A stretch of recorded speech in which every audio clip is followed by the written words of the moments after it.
Tom, ready? Yes, sir. Referring to the diversification or the revenues? Good evening.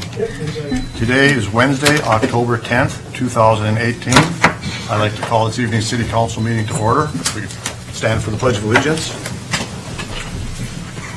I pledge Allegiance to the flag of the United States of America and to the republic for which it stands, one nation, under God, indivisible, with liberty and justice for all. Where you caught it. We have the roll call. Yeah, we did. Still sounds fun. Like this. Councilmember Williams. Present. Councilmember Stroman. Here. Councilmember Cerveny. Here. Mayor Thornton. Here. Thank you. Next, we have the consent agenda. If there are no requests for any items to be removed, may I have a motion to approve the consent agenda? So moved. Second. All in favor, say aye. Aye. Aye. Opposed? Motion carries. Next, we have council and staff reports. I do have a few things this evening that I'd like to talk to the council about. First of all, I would like to thank Mayor Pro Tem for filling in for me at the last city council meeting. Appreciate it very much. And I'd also like to welcome our new city council member, Councilmember Sullivan. Oh, yeah. So Yeah, you weren't here, right? I was not here, so welcome. Thank you. Really glad that you're on board. I understand that Liz gave you the oath of office before the last city council meeting, so it's all official, and you're the new member. So congratulations to you, and I look forward to working with you and the rest of the council as we go forward. Thank you. Congratulations.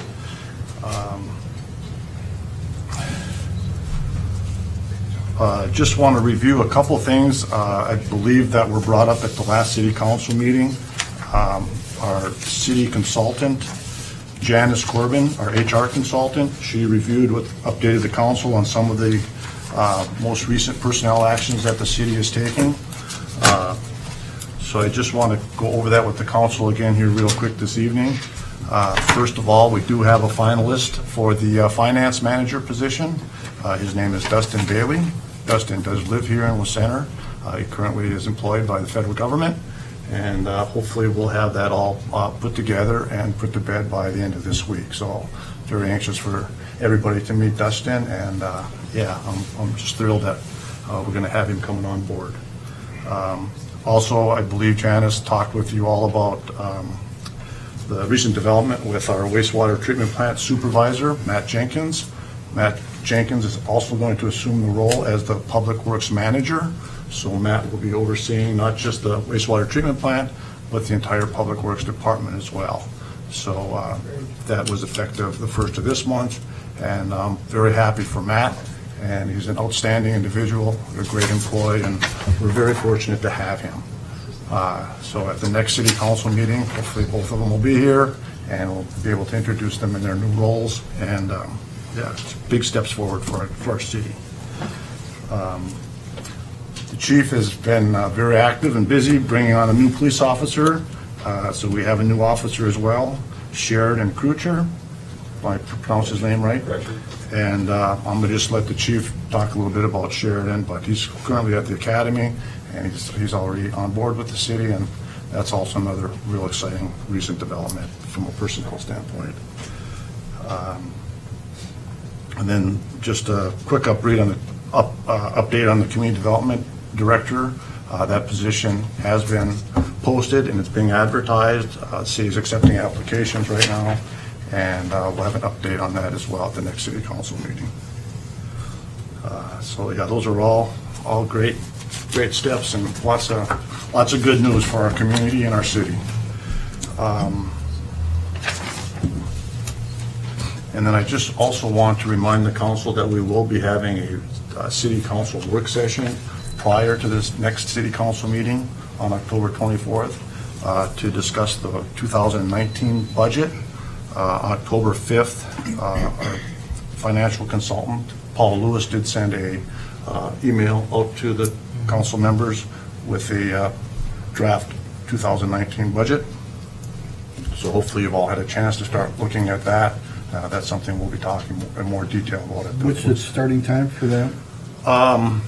It was 5:30, but I'm going to move it back to 5 PM. So I think we should start at 5 Okay. PM. Yeah, an hour is a little short to do that. So will that still work for everybody's schedule, 5 o'clock?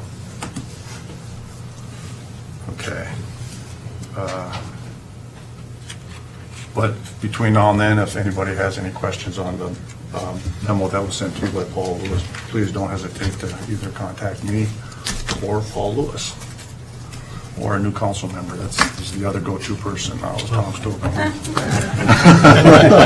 you just got it. So, The hazing begins. so that's all I have for this evening. Our city attorney, Mr. Kerns, is not here this evening. He's absent excused. So we'll go right on to council member comments. Councilmember Ball. Yeah, thank you, Mayor. Actually, I have nothing this evening. Okay, very good. Council members Stimmel. No comments tonight, thank you. Good. Councilmember Williams. Nothing, Sir Mayor. Thank you. Councilmember Stoneman. For me, I just want to remind people, the leaves are falling, and so drains get plugged. And if you see something, just to make sure you contact the city. Very good. Councilmember Cerveny. Isn't homecoming this weekend? Friday, I think. So I imagine the streets are going to be active, and just go support those Wildcats. Very good. Thank you. Next, we'll be going into staff reports. This evening, we do have Chief Yeager here from Clark County Fire Rescue. He's not on the agenda, but he is here this evening. He does have a little report they'd like to share with the council, so we'll start off with you, Chief. Thank you, Mayor and Council and citizens. The first thing, I'm just going to give you a copy. Thank you. The first thing I wanted to report is, and I'm going to say it softly because I don't want to jinx us, but we had 13 emergency responses in the city limits this last month. That is very, very low. So we're pleased with that, so I don't want to jinx it, so I'm going to leave it at that. So Very good. also, with my aging eyes, and I left my glasses on my desk, this might be a little tough, but it's Fire Prevention Week. I believe you have a proclamation on your I will be agenda reading that for later. tonight. Yes, sir. Thank you. Excellent. With that, and I just handed the mayor a little outline that we give to our firefighters as we do we see all first graders in the entire district this week with a little presentation. That kind of outlines it if anybody wants to see it. It's just a outline we give to our firefighters that said, how do you talk to a first grader? How do you talk to a second grader? And so we'll be visiting every single class, and I believe all of the Little Center classes are tomorrow. Kind of fun. Stop in and see it. Help get on the floor with us. So wanted to advise that we have come to a tentative agreement with the Cowlitz Tribe on the extension of our contract. So it is the tentative agreement that has not been approved by either our board or the tribe yet, but is a 10-year agreement. It continues to go along with the philosophy that they pay exactly what we expect any of our citizens to pay. They don't pay any more, and they don't pay any less. So they stay at $1.50 per thousand. Their increase was about 9% for this next year. So the other news about the tribe is they received a federal grant for about $1.2 million.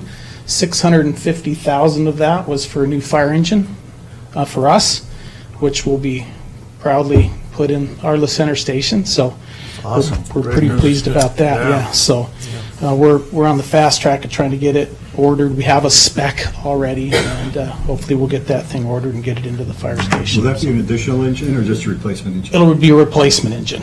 Yeah. So the count will still stay the same? Yeah, exactly, Thank yeah. We, along the same lines, we submitted a grant for all of our breathing apparatus, which has a 15-year life. Our 15-year life ends next July, June, July. We put in for a grant last year, just barely missed it, so we're going to attempt to do that again.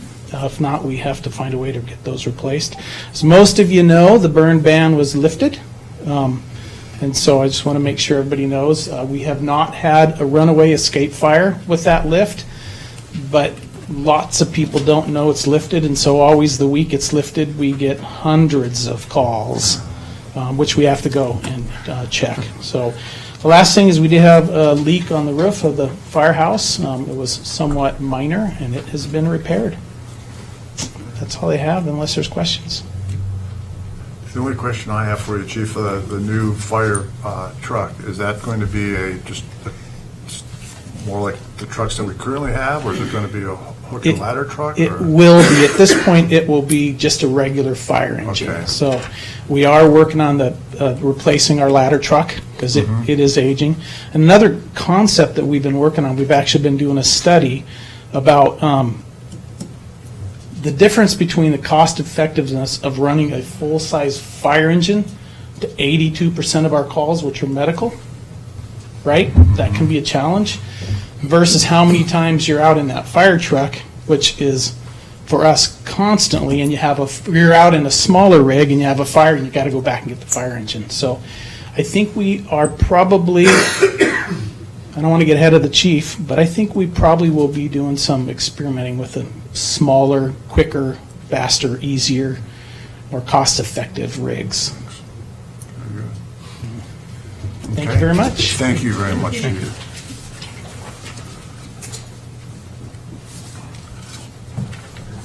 So next we have a police department report from Chief Dang. Chief?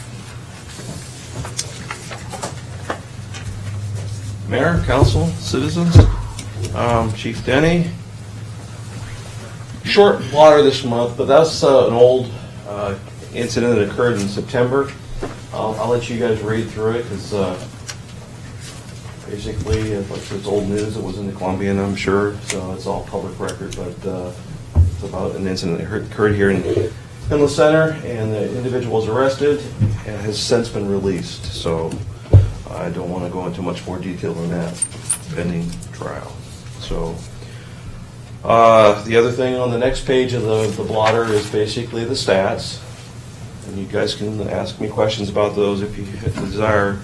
But what's not on the blotter for this month is today we had the funeral services for Reserve Officer Ken Shefflin, and so that was kind of obviously a sad moment and time here for all of us.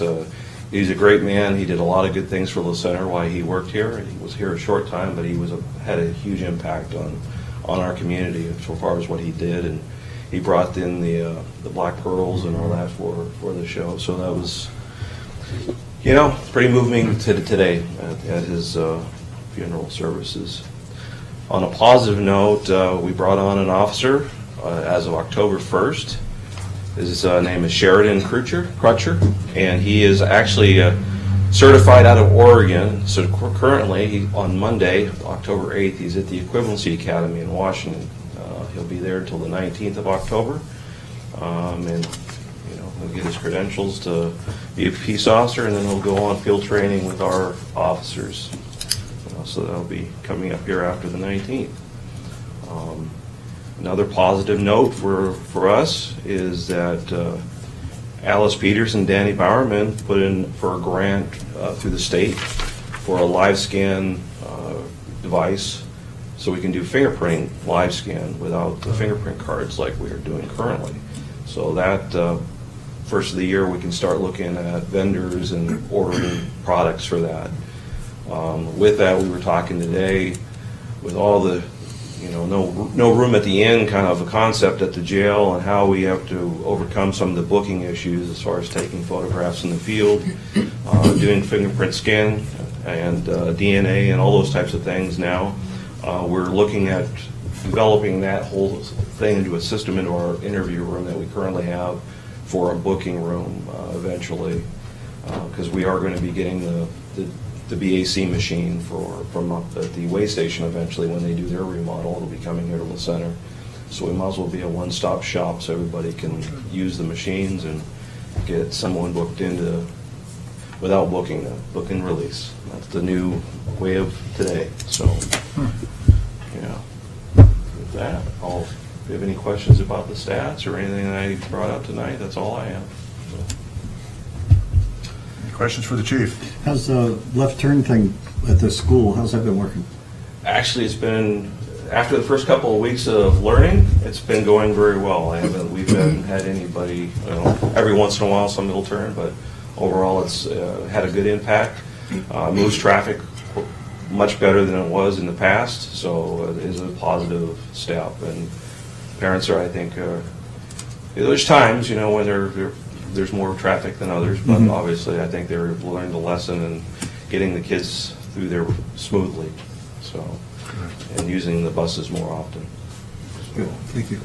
On the other thing, we did get a couple radar signs in that will be, Public Works will be installing for us here eventually as well, so we need to put those out. A question for you, Chief, a little bit off the subject. I noticed in the consent agenda that we will be getting rid of the Charger, one of the old Dodge Charger. And I noticed we're moving more and more over toward four-wheel drive vehicles, which makes sense in this climate.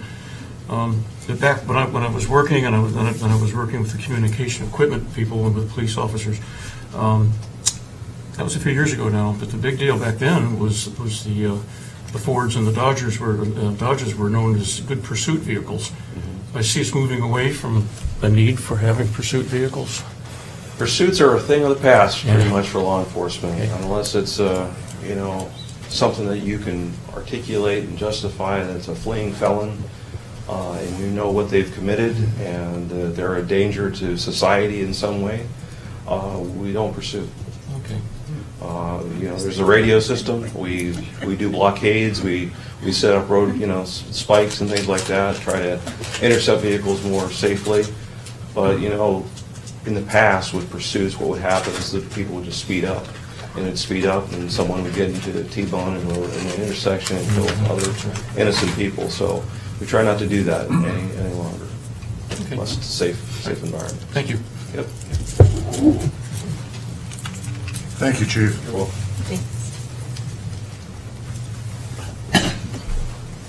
So one more staff report this evening from our city engineer, Mr. Tony Cooper. Thank you, Mayor. City Council. So I want to talk about some of what's going on our projects right now. The roundabout, as you can see, it's going pretty fast. They just paved, placed concrete pavement just last week on the west side on Pacific Highway. And they're planning on pouring the rest of the wall tomorrow. So they'll be out there early to do that.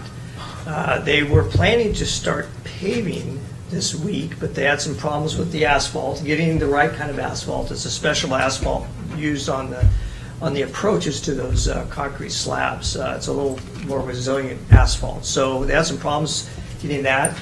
But they're planning on doing that next week. They, as you can see, the Aspen Avenue and the Public Works parking lot is all torn up. Originally, because the waterline construction really tore up Aspen Avenue, we looked at paving that instead of trying to patch it all together and creating a problem down the road. So we looked at overlaying that road and coordinated with Clark Public Utilities, and they agreed to pay for half of it since their construction disturbed a little portion of that. So we looked at that. It turned out that it was cheaper, instead of trying to cold plane all the asphalt and pave it, it's cheaper for the contractor to just tear the asphalt out and then repave it. And the same with the Public Works parking lot. Since it was kind of torn up, it was cheaper really to take that out. What happens is when you do overlays and you're next to handicap ramps, you have to update the ramps to current standards. So we were forced to, because of ADA regulations, to tear those existing ramps out and reconstruct them. So that's why you kind of see some ramps that are new there. So I believe the contractor's planning on paving that on Friday. So that should start this week, hopefully. The rest of the construction, the contractor is actually hoping to be done by the end of October.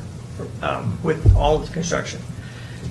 They're going to start putting the Core-10 steel plates around the CMU wall that's in the front, in the center this week.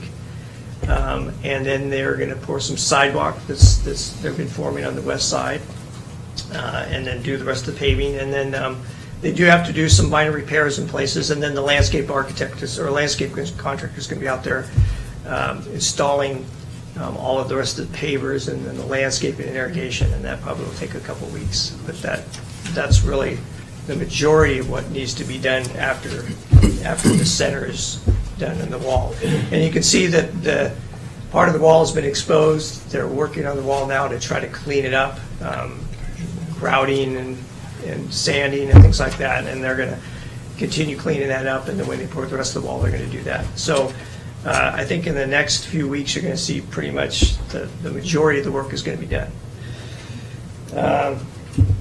So that brings, any questions on the roundabout construction? Tony, Yes. from the roundabout east to Aspen, there's an abrupt edge in the asphalt. Is there more asphalt going in there, or is that finished product? Roundabout east, Roundabout going towards Aspen on 4th. yes. There is, yes, I'm trying to remember, east on Aspen.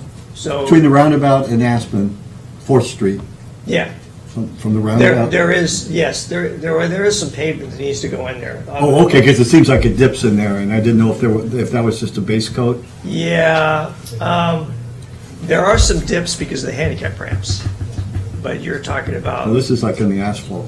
Yeah, well, they are going to do some repairs to Okay. some sections. So there is some areas where they have to do some repairs. And we've kind of talked to them about that and sent them a letter. So there are some repairs that need to be done. So it's not complete, but we're gonna have them try to. Okay, do I some just didn't repairs. know if that was, Yeah. if somebody thought it was done or not. 'Cause it seems Yeah, like and abrupt. then they're in, on the other side of the curve, there's landscaping that goes in areas, so landscaping, and then a lot of that is gonna take place in the next couple of weeks. Great, thank you. So, anything else? Is this project still within budget? It has some change orders, and there's probably about 10 change orders so far. It's probably, they've, a good portion of it is the water line construction, which Clark Public Utilities is paying for all of that. And then the asphalt overlay. So, in other words, there is going to be some overages on it, but when, at the end, I think what we'll do is probably come to council and just get a budget amendment for that. It's not very much. There's just small change orders, really just small extra work, things that had to be done, and things that, revisions to the plans, things like that. Nothing really very large, just really small change orders. But, of course, little ones add up after a while. So I can't tell you exactly how much that'll be, but it's not going to be very substantial. Yeah, there's actually been quite a few issues with the project from the beginning till now, so I'm sure Yes. Tony will have a complete review of all that for the council, but there has been several actually. Yes, but several. Some known, some unknown. Yes. We'll update the council on that. Yep.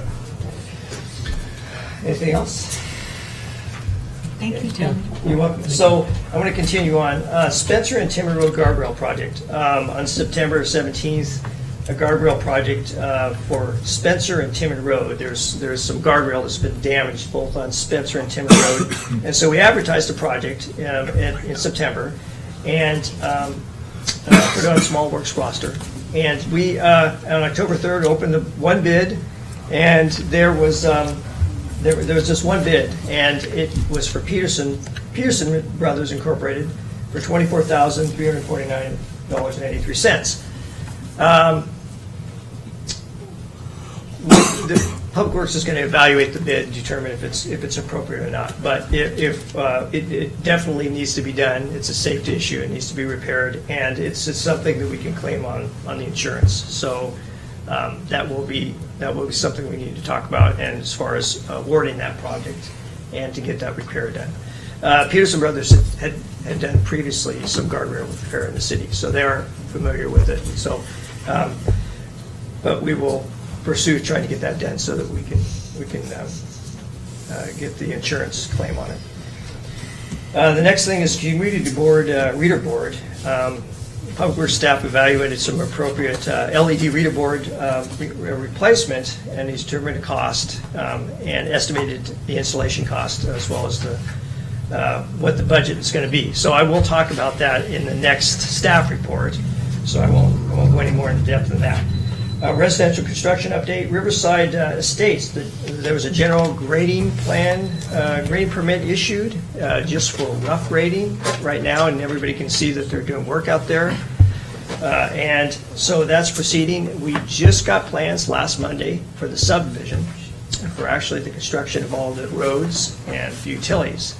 And Wallace Engineering is doing the review on those plans, and we will likely have some comments for them, but their goal is to start doing some underground utilities before the end of the year. Now they want to stabilize the roads with some. I think they're stabilizing the roads now, so for the winter, so they don't have to do any more work in there other than the utilities. So that's the plan, but we will review the plans and determine, if they're complying with city regulations. Gay subdivision, they've issued, I think our Public Works has issued 2 building permits so far. I think they're working on at least one house right now. Heritage Country Estates, they're moving along. There's 36 permits in various stages of plan review and construction. Foothill Estates 2, Gordon Crest 2, the plat's been issued, and I think there's some lots that are being sold, so we might see some permits coming in pretty quickly for that as well. Sanitary sewer update, they continue with the NPDES permit compliance, and wastewater treatment plant outfall repair. I think there were some divers that did some repairs there, and they've already gotten approval from Department of Ecology on the repairs. Collection system maintenance, the collection system fall cleaning has been completed. Laboratory benchmarking, this is just general benchmarking that's required as far as the permit requirements for by DOE. Solids processing, last winter the operations department had found several items that needed to be updated and refurbished, and they say they're around 80% complete on that. Public Works operations, road preservation crack sealing. Staff completed the crack sealing already for the year, and they placed a lot of RPMs. In fact, Center Road, they did place a lot of RPMs out there, so I think it really helped. It helps because it really helps at night to be able to see that center line. John Pollock Trail Park and Sign, our Public Works operations crew installed a new sign out there at the park, and landscaping, and I think they got some old logging chains from Tom Waldridge, and they're going to install those on the sign somehow and make it look kind of rustic. Community center storage area, staff will be refreshing the old archive room there for police department storage. Routine work. They continue on with the general street parks and all the maintenance. They're going to do one more spraying for weeds before the end of the year. And the memorial bench, staff is repairing a memorial bench at Holly Park that was donated on behalf of Edward Johnson. And the totem pole, they've got it at the Flex building, and I believe that Don Landis McCullough is going to do some restoring on that. So is there any questions on general staff?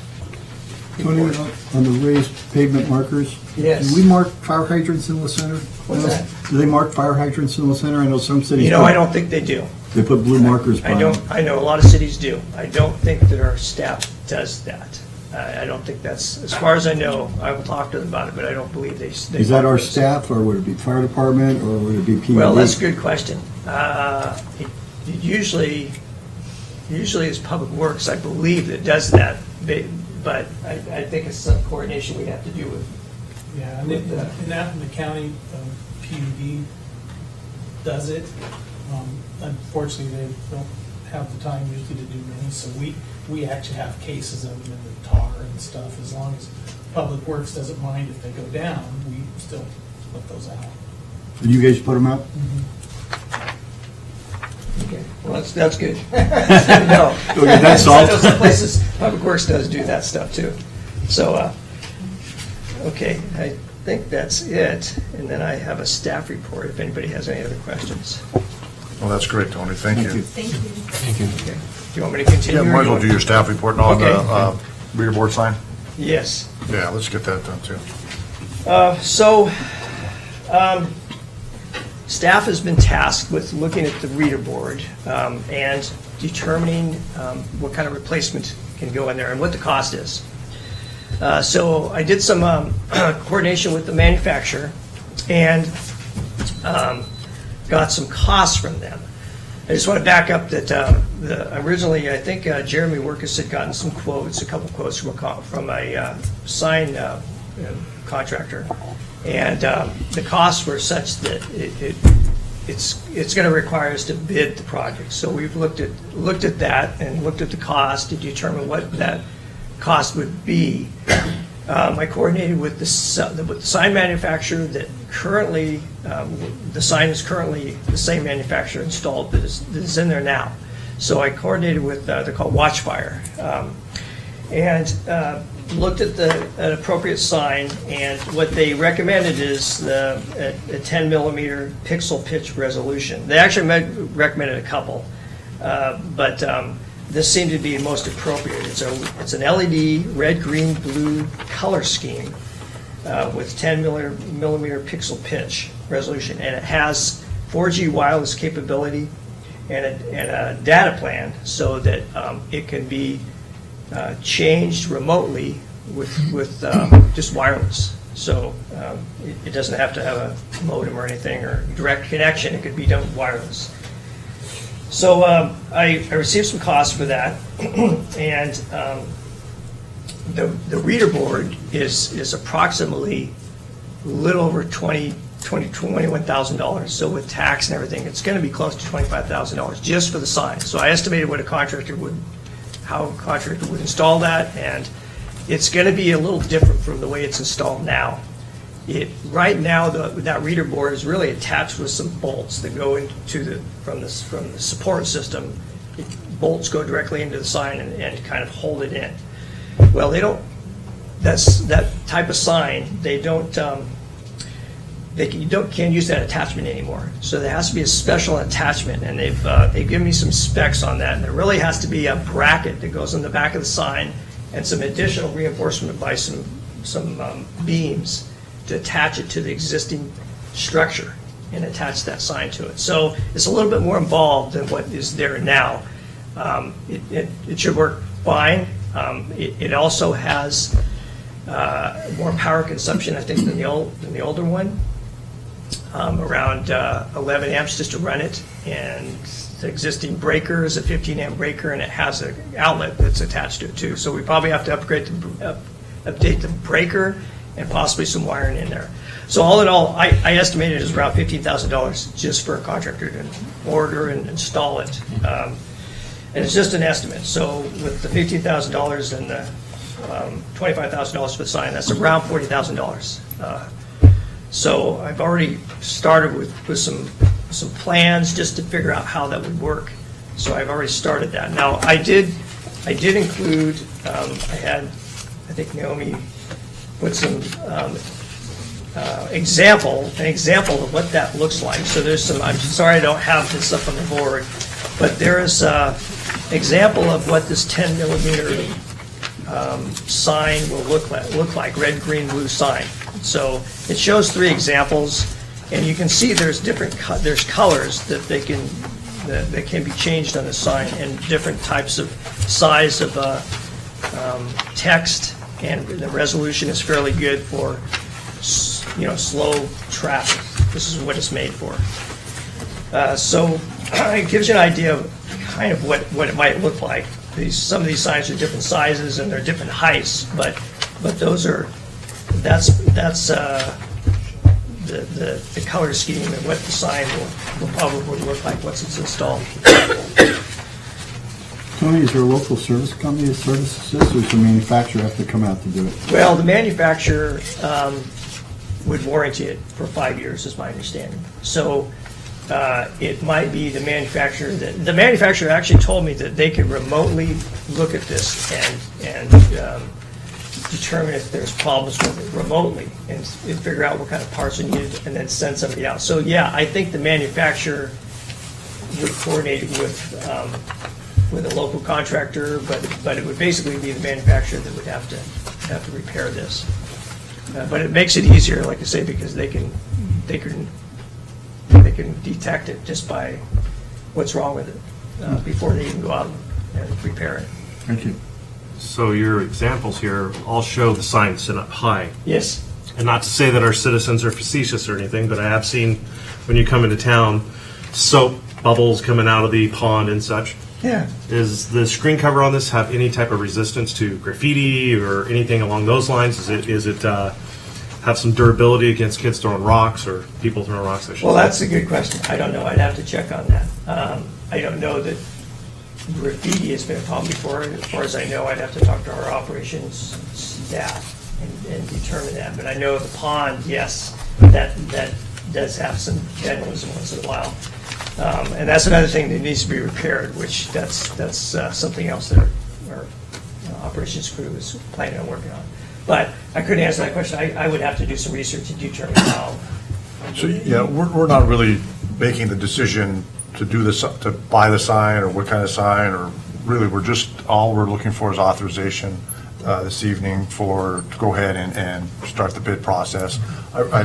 I truly think that this will actually roll over into the 2019 budget, so I don't anticipate this getting done yet this year. I think, correct me if I'm wrong, Tony, but what you're asking for is just authorization. Just authorization to go out to bid. Go out to bid, and then once we get the bids in and the documentation, then we'll have a lot more information to share with the council and with the community. So, yeah, this is just really the first step, well, third step, but. Third, yeah. But we're closer. We're getting closer, yeah. So, very good, Tony. Any other questions for city engineer? Mayor, I'll move to authorize city staff to prepare bid documents and advertise the 2018 reader board project with an estimated budget amount of $40,000. Second. It's been moved and seconded to authorize,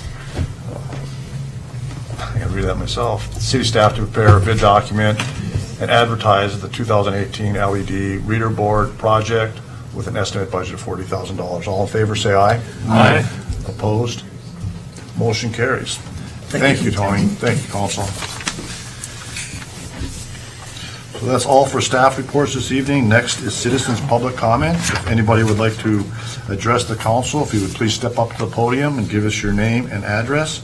And if you would limit your comments to 3 minutes.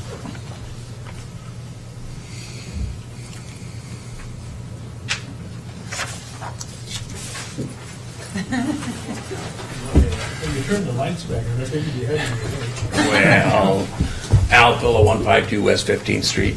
Just a reminder, tomorrow evening, around 6 o'clock, the American Legion Post 189 is going to have a flag disposal ceremony. If anybody has a flag, there'll be somebody down there, 5:30 or so. Where's that gonna be it at? looks like it's going to be nice enough, not going to get washed out like it did the last 2 years. Where? Oh, at the church, behind parking lot of the church over here. Okay. Okay, thank you. Thank you. Thanks, staff.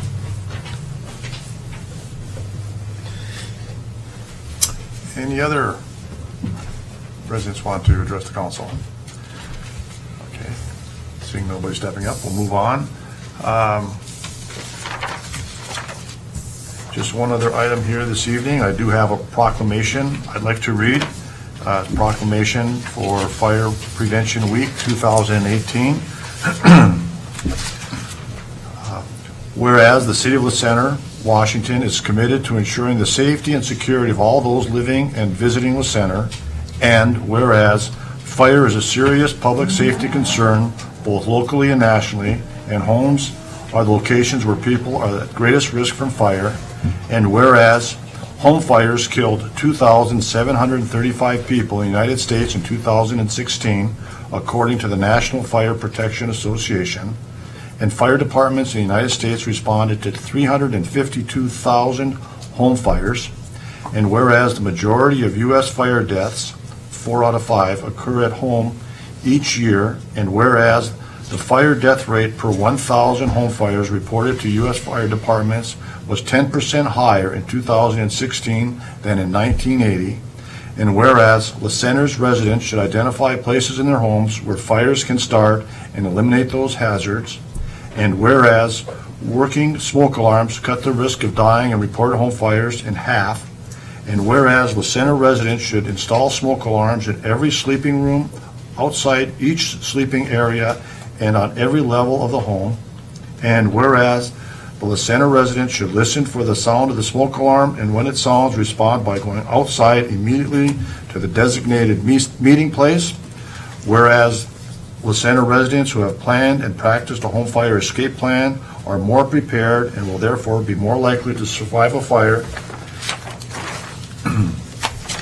And whereas the City of La Center and Clark County Fire Rescue first responders are dedicated to reducing the occurrence of home fires and home fire injuries through prevention and protection education, and whereas La Center residents are responsive to public education measures and are able to take actions to increase their safety from fire, especially in their homes, and whereas in 2018 Fire Prevention Week theme, Look, Listen, Learn.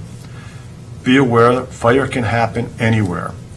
Effectively serves to remind us that we need to take personal steps to increase our safety from fire. Now therefore, I, Greg Thornton, Mayor of the City of La Center, do hereby proclaim the week of October 7th through 13th, 2018 as Fire Prevention Week throughout this city. And I urge all the people of the center to be aware of their surroundings, look for available ways out in the event of a fire or other emergency, respond when the smoke alarm sounds by exiting the building immediately, and to support the many public safety activities and efforts of La Center Fire and Emergency Services during Fire Prevention Week 2018. Adopted this 10th day of October 2018 by the La Center City Council. Can I get a motion from the council to approve the So moved. proclamation? Second? It's been moved and seconded to approve the proclamation, Fire Prevention Week for 2018. All in favor, say aye. Aye. Opposed?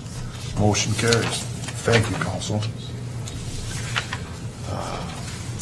That's all that we have on the agenda this evening. I do just want to ask the council before you leave, there is a letter here that needs to be signed by each of the council members before you leave. And with that, I'll ask for a motion to adjourn. So moved. Second? Been moved and seconded to adjourn. All in favor, say aye. Aye. All opposed? Motion carries. Thank you, everybody, for attending the meeting this evening.